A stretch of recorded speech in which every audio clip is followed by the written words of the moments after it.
डाल लीजिए हेडिंग आप लोग, संविधान संशोधन। संविधान संशोधन, पहले कुछ बेसिक इंफॉर्मेशन इसके बारे में।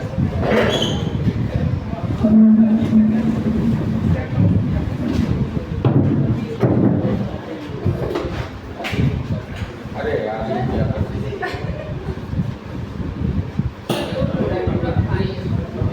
अब कैंसिल कैसे होगा भाई?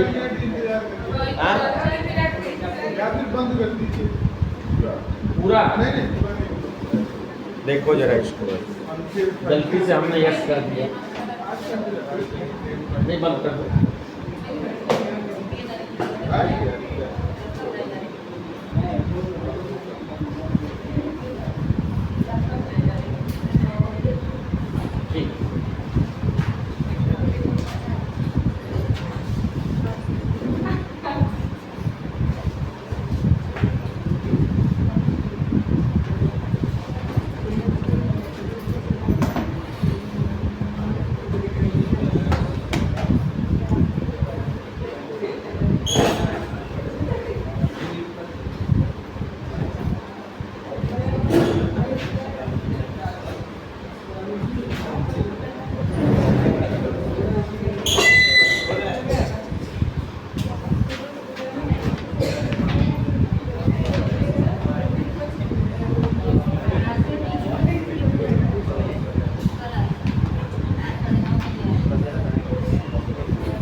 कुछ बेसिक इंफॉर्मेशन जान लीजिए कि संविधान संशोधन बिल कहाँ पेश किया जाता है? लोकसभा, राज्यसभा या विधानसभा से भी हो सकता है क्या? बोलिए। संविधान संशोधन विधेयक को कहाँ पेश किया जाता है? लोकसभा में कि राज्यसभा? राज्यसभा में नहीं। यूपीएससी ने 2012-13 में यही पूछा था। कॉन्स्टिट्यूशनल अमेंडमेंट बिल इंट्रोड्यूस इन लोकसभा और राज्यसभा और बोथ और नन ऑफ द एक्सेप्ट। ये 4 ऑप्शन थे। तो संविधान संशोधन विधेयक लोकसभा और राज्यसभा दोनों, any house of the parliament, किसी में भी पेश किया जा सकता है। दूसरी, अभी लिखवा देंगे, परेशान न होंगे। दूसरी चीज़, संविधान संशोधन विधेयक को पेश करने से पहले क्या प्रेसिडेंट की कोई प्रियर रिकमेंडेशन या पूर्व स्वीकृति की आवश्यकता होती है? नहीं, पेश करने से पहले नहीं, लेकिन उसमें उनकी भूमिका रहती है। बिना साइन का होगा नहीं, भूमिका की हम बात नहीं कर रहे हैं। जैसे मनी बिल को इंट्रोड्यूस करने से पहले प्रेसिडेंट की प्रियर रिकमेंडेशन ली जाती है, क्या ऐसा कोई संविधान में प्रोविजन है? Any provision under our constitution to introduce constitutional amendment bill, ऐसा कुछ है क्या? With the prior recommendation of the president of India? No, there is no any requirement. कोई ऐसा ज़रूरी नहीं है कि संविधान संशोधन विधेयक को लोकसभा में पेश करने से पहले प्रेसिडेंट की परमिशन ली जाए। अब तीसरी बात आती है कि क्या संविधान संशोधन विधेयक पर राष्ट्रपति अपने वीटो पावर का इस्तेमाल कर सकता है, या president of India is bound to give his assent on constitutional amendment bill? क्या होता है? या वह सदन को एक बार पुनर्विचार के लिए वापस कर सकता है? संविधान संशोधन विधेयक के बारे में बात हो रही है। संविधान संशोधन विधेयक को क्या राष्ट्रपति जब दोनों हाउस ने पास कर दिया उसकी कंसेंट के लिए जाता है, सहमति के लिए जाता है, तो क्या वह उस विधेयक पर अपने वीटो पावर का इस्तेमाल कर सकता है या सदन को वापस कर सकता है या अपनी सहमति देने के लिए बाध्य होगा?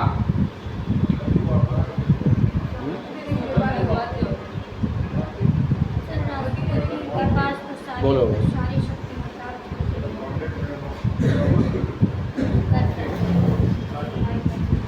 President of India is bound to give his assent. There is no provision of veto power.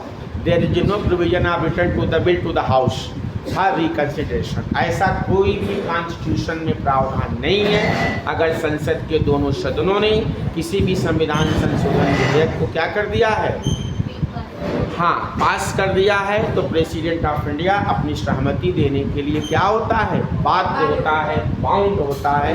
वो कभी भी संविधान संशोधन विधेयक को वापस नहीं कर सकता। क्या विधानसभाएं संविधान में संशोधन कर सकती हैं? लाइक अमेरिका, जैसे अमेरिका में दो तरह से होता है, राज्य चाहें तो वहाँ से इनिशिएट करके, जैसे अमेरिका में 50 राज्य, तो 50 राज्यों में से अगर 3/4 यानी कि 37.5 यानी कि 38, अगर 38 राज्य संविधान में संशोधन करना चाहे तो उसको वहाँ से स्टार्ट किया जा सकता है। लेकिन क्या इस तरह की कोई प्रोविज़न हमारे संविधान में है? State legislature have any power to amend any part of the constitution और नॉट? कोई कुछ भी नहीं। हमारे यहाँ विधानसभाओं को संविधान में संशोधन करने की कोई शक्ति नहीं दी गई है। हाँ, एक केस में जहाँ फेडरल स्ट्रक्चर में संशोधन होता है, संशोधन तो करेगा केंद्र सरकार, मतलब पार्लियामेंट करेगी, लोकसभा राज्यसभा, लेकिन जहाँ फेडरल स्ट्रक्चर की बात आती है वहाँ पर आधे राज्यों की स्वीकृति ली जाती है। स्वीकृति ली जाती है, ना कि इनके पास पावर है संविधान संशोधन करने। आप इससे एक्सेप्ट करते हो या रिजेक्ट करते हो, बस इतनी ली जाती है। तो हमारे यहाँ राज्य की विधानसभाओं को कोई भी संविधान संशोधन करने का अधिकार नहीं है। तीसरी चीज़, क्या संविधान संशोधन विधेयक पर ज्वाइंट सिटिंग हो सकता है? Under article 108 of Indian constitution, भारतीय संविधान में एक अनुच्छेद 108 जिसमें दोनों सदनों की संयुक्त बैठक की बात करता है। तो क्या संविधान संशोधन विधेयक पर संयुक्त बैठक का कोई प्रावधान है या नहीं?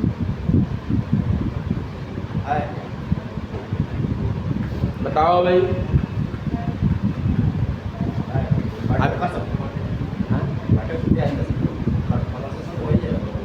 संविधान संशोधन के केस में कोई भी संयुक्त बैठक का प्रावधान नहीं है। इसका मतलब आप लोग संयुक्त बैठक का मतलब नहीं जानते। This implies you have no knowledge about joint sitting.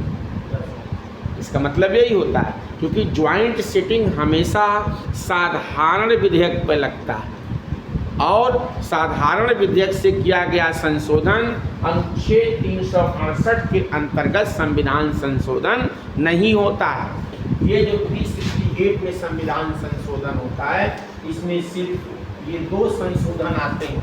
ये जो साधारण विधेयक से संशोधन होता है, ये अनुच्छेद 368 के दायरे के बाहर,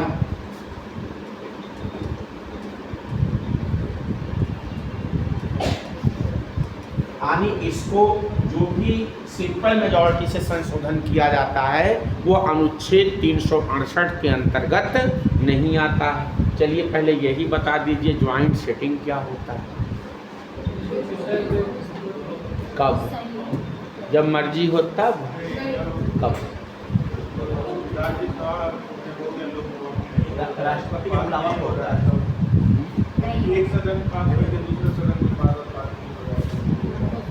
बात तो सही जा रहे हो, लेकिन एग्जैक्ट इसका क्या है? देखो इसको भी समझ लो।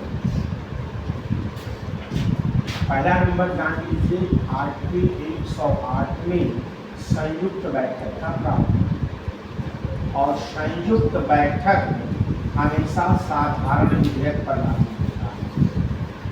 ऑलवेज अप्लाई ऑन साधारण विधेयक के केस में। पहला नंबर।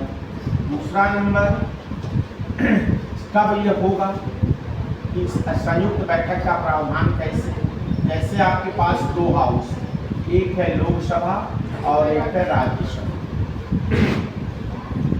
ये पढ़ाया नहीं गया था क्या?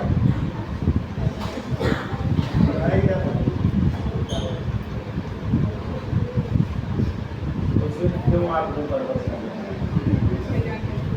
जब पढ़ाया गया था लोकसभा और राज्यसभा, बेटा इसको समझिए, किसी बिल को लोकसभा ने पास कर दिया और राज्यसभा इस बिल को रिजेक्ट कर दिया, पहली कंडीशन।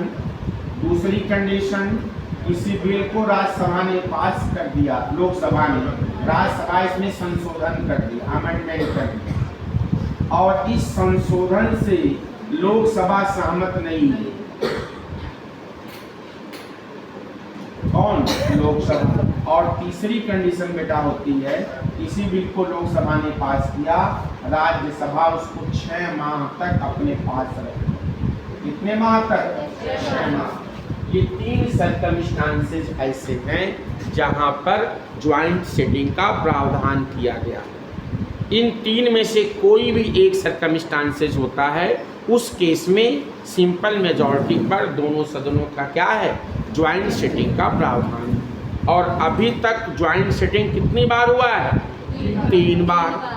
पहली बार कब हुआ था? दहेज अधिनियम पर 1961 में, दूसरा 77-78 में बैंकों के नेशनलाइजेशन के केस में, और तीसरा 2002 में पोटा अधिनियम, प्रिवेंशन ऑफ टेररिस्ट एक्ट, पोटा अधिनियम के लिए 3 बार आज तक आपके यहाँ ज्वाइंट सिटिंग हुआ है। ज्वाइंट सिटिंग की अध्यक्षता कौन करता है? स्पीकर। बुलाता कौन है? राष्ट्रपति। ठीक है। और एक व्यक्ति ऐसा है जो तीनों ही ज्वाइंट सिटिंग में भाग लिया है। वो कौन व्यक्ति है? अ पर्सन, वन कॉमन सांसद participate in good. Atal Bihari Vajpayee है वे सिंगल पर्सन जो तीनों ही ज्वाइंट सिटिंग में भाग लिए। ठीक, ये होता है ज्वाइंट सिटिंग। तो संविधान संशोधन के केस में ज्वाइंट सिटिंग का कोई प्रावधान नहीं है। There is a no provision of joint sitting on constitutional amendment bill. क्यों नहीं होता है? बिकॉज अंडर आर्टिकल 368 के अंतर्गत सिंपल मेजॉरिटी वाले संविधान संशोधन को कंसीडर नहीं किया जाता है। यह 368 के दायरे से बाहर है। और विशेष बहुमत और स्पेशल बहुमत से संविधान संशोधन को 368 में लेते हैं। और कभी भी स्पेशल मेजॉरिटी के केस में और special majority plus half of state के केस में कभी भी ज्वाइंट सिटिंग का कोई प्रावधान ही नहीं। There is no provision under the constitution. है बात समझ में? अच्छा, संविधान संशोधन विधेयक सरकारी होता है कि प्राइवेट होता है?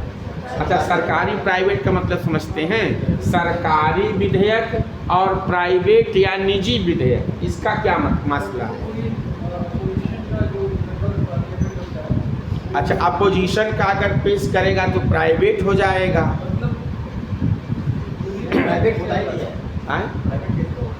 वही तो हम भी जानना चाह रहे हैं।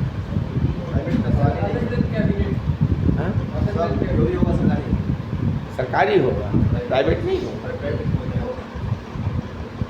एब्सोल्यूट वीटो का पावर करता है प्रेसिडेंट प्रयोग प्राइवेट विधेयक के केस में। क्या बात करते हैं साहब? सरकारी और प्राइवेट विधेयक का भले मतलब है, हमको बता दीजिए, फिर आगे हम आइए मोस्ट वेलकम। देखो तुम्हारी लेट आओगी, कुर्सी का है। भारत में कुर्सी का तो मार है। 90 साल के बुढ़े कुर्सी नहीं छोड़ रहे हैं। आप जो है अभी कुर्सी छोड़ के भाग रही थी। नहीं बेटा, ऐसा नहीं, हम विधेयक की बात कर रहे हैं। देखो बेटा, सिंपल सी बात है। सरकारी विधेयक उस विधेयक को कहते हैं जो किसी मंत्री ने पेश किया है। और प्राइवेट या निजी विधेयक उस विधेयक को कहते हैं जो मंत्री के अलावा any member of the parliament ने पेश किया। सिंपल सी बात, लिख लो। ये सब देखो बेटा, ये सब चीज़ें लिख लेनी चाहिए। छोटी छोटी चीज़ें आपको क्या करना चाहिए, लिख लेना चाहिए। स्वामित्व की बात यहाँ नहीं हो रही है बेटा, हम कंपनी की बात नहीं कर रहे हैं। I am not talking about government company या private company. Under the government company the ownership of the company is more than 50% share of the company have owned by the government। इसकी हम बात नहीं कर रहे, हम खाली सरकारी और प्राइवेट विधेयक की बात कर रहे हैं। सरकारी विधेयक वह विधेयक होता है जिसको किसी मंत्री ने पेश किया है, और निजी विधेयक वह विधेयक होता है जिस विधेयक को मंत्री के अलावा कोई भी सांसद सदस्य ने पेश किया हो। आई बात समझ में, लिख लो। तो लिखा पढ़ी शुरू किया जाए भाई, अब लिखा पढ़ी शुरू किया जाए, नहीं तो घर में क्या बताओगे, मम्मी क्या पढ़ के आए? मम्मी नहीं पूछती, देखना भी चाहिए, काम भी नहीं करना चाहिए। हम लोग थे तो कोई पूछता ही नहीं था, मम्मी पढ़ी लिखी नहीं थी। तो मेरा छोटा वाला भाई बड़ा बदमाश था, तो वो करता क्या था, वो दिखाने के लिए पूरा कांच में गोली भर डालता था। उनको कुछ समझ में नहीं आता। बस टाइम भी देखते हैं, कितने बजे क्लास शुरू हुई। क्या चीज? सर मम्मी के डर से टाइम भी लिखते हैं ताकि उनको पता चले, कहते हैं पक्का एक घूम के आती है, पक्का घूम के। तो आपने जो है इतना इमेज खराब कर रखा है घर में। मतलब जैसे देखो, इतना कॉन्फिडेंट रखो, खास करके गर्ल्स, कि आप लोग देखो मदर एंड फादर के अपने उसमें निर्देशन में ही कोई काम करना चाहिए। कोई भी ऐसा काम नहीं करना चाहिए, इवन बॉयज़ भी, कि जिससे परिवार के लोग कभी ये कहें कि तुमने ये गलत किया। विदाउट परमिशन कोई काम नहीं करना चाहिए, ऐसा मेरा अपना मानना है। समय के अकॉर्डिंग देखो, बच्चे हैं, बच्चों को कोई चीज़ समझ में नहीं आती है। इतने जो क्राइम्स हो रहे हैं आजकल, इसमें सबसे बड़ी भूमिका है क्राइम को लेकर। तो खास करके हर चीज़ अपने आँख कान नाक हमेशा खुला रखना चाहिए, और ऐसा कोई काम नहीं करना चाहिए जो हमारे परिवार, हमारे समाज की मर्यादा के खिलाफ। इसीलिए लोग बच्चियों को बाहर पढ़ने से डरते हैं, पता नहीं क्या हो जाए, ये सब सारी चीज़ें तो अपने होती भी हैं। इसलिए अपने आप को, अपनी फैमिली को, उसको ध्यान में रह करके चलो कि जिस माँ बाप ने हमें यहाँ पहुँचाया है उसके प्रति हमारी कुछ रिस्पॉन्सिबिलिटीज़ हैं। जिस दिन में ये चीज़ माइंड मेकअप कर लोगे, सारी चीज़ें खत्म हो जाएंगी। देखो बेटा,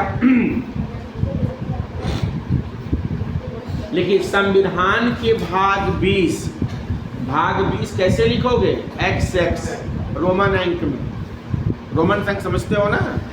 यस। संविधान के भाग 20 के अनुच्छेद 368 में, अनुच्छेद 368 में संसद को संविधान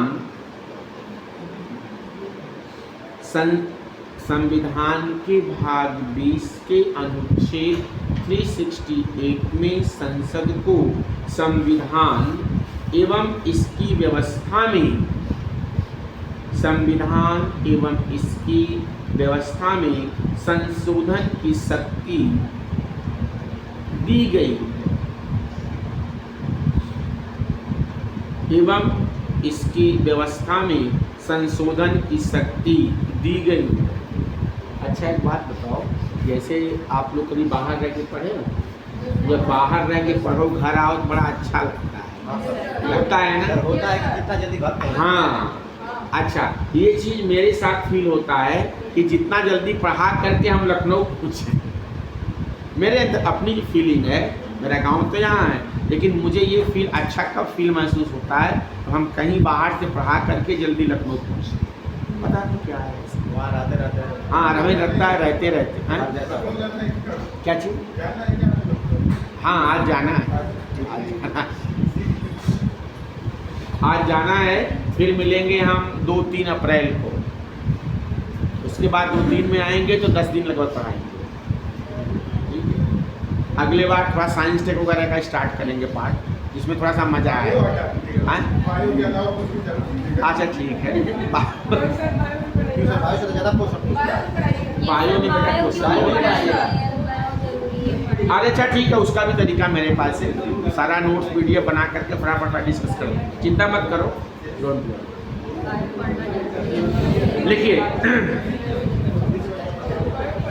लिखिए लिखिए संविधान में संसद को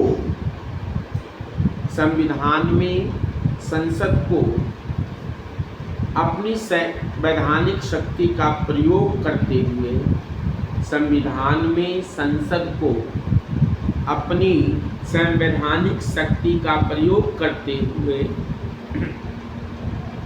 अपनी संवैधानिक शक्ति का प्रयोग करते हुए संविधान के किसी उपबंध, संविधान अपने क्या लिखे नहीं लिख पाएगा, अब संविधान के किसी उपबंध में अपनी संवैधानिक शक्ति का प्रयोग करते हुए संविधान के किसी भी उपबंध का परिवर्धन का मतलब होता है बेटा कुछ चीज ऐड कर देना, परिवर्धन,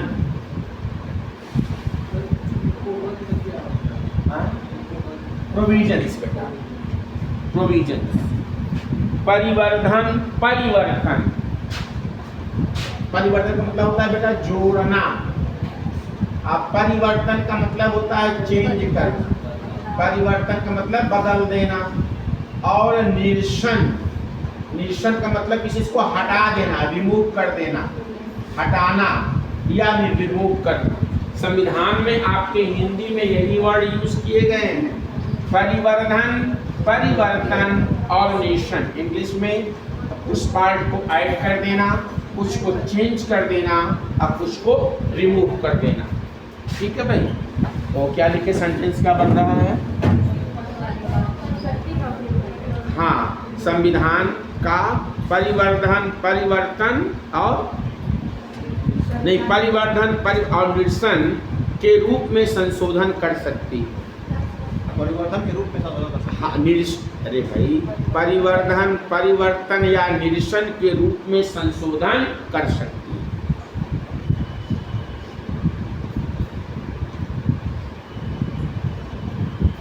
के रूप में संशोधन कर सकती है।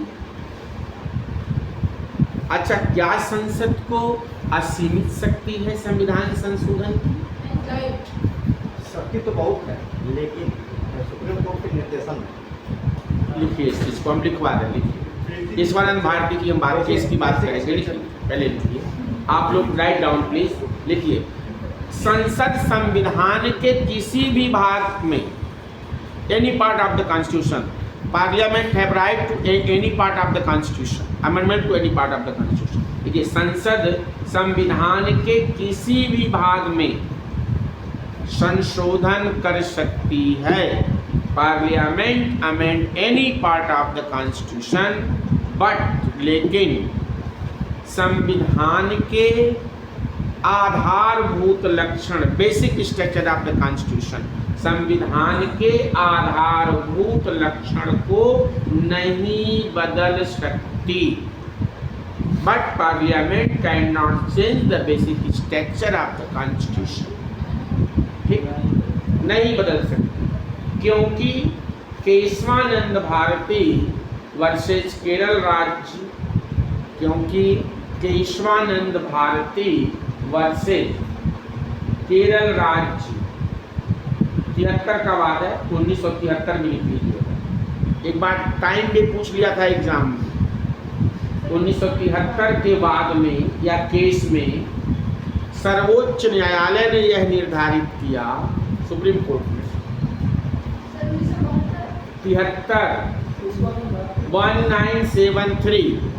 1973 में सर्वोच्च न्यायालय, सुप्रीम कोर्ट ने निर्धारित किया कि संसद संविधान के किसी भी भाग में संशोधन कर सकती है।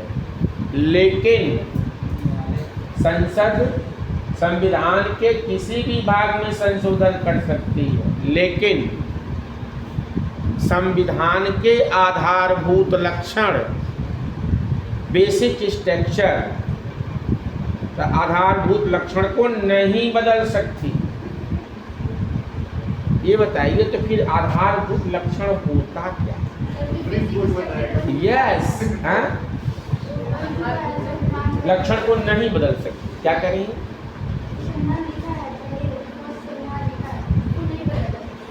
नहीं बदला तो बदलेंगे फिर क्या बेटा? जैसे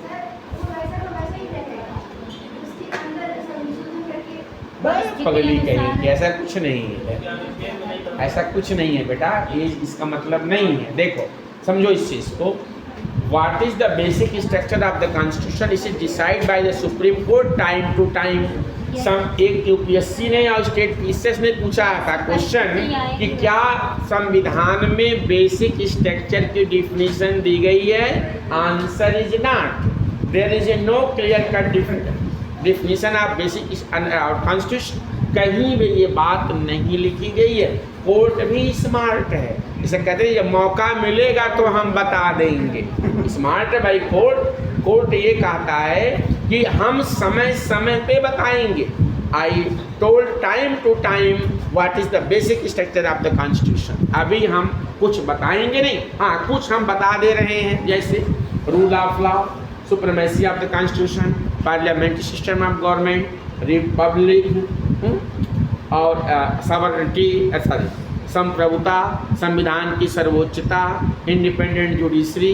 these are the basic structure of the constitution. लेकिन ये लिस्ट अभी यहीं ख़त्म नहीं हुई है, हम आपको समय समय पे अवगत कराते रहे।